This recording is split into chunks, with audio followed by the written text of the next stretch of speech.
Chapter 43 A Thanksgiving Feast. The old man is a baptismal Christian. He is superstitious in worshiping to God. It is Thursday of 4th November, so he wants to hold a Thanksgiving festival. He cooks all the curries because he has an interest in cooking. All of the curries are ready to have, except the turkey. In the meanwhile, the turkey is being cooked.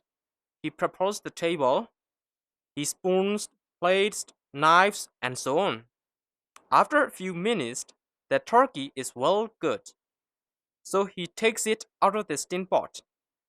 And then he takes it to the table and lays it on the center of the table as a main dish. When all of the curries are put on the table, he calls his family. All the family's members come in and take the seats respectively. They pray under their breath before they have. The old man slices the turkey and shares them to his family's members one after another. While they are having a meal, they hand over the others' curries one by one. The old man spoons a piece of turkey into his mouth and chews and swallows it. When he finished his dinner, his stomach is so tight that he can't stand. Finally, he sits on the chair and sighs heavily.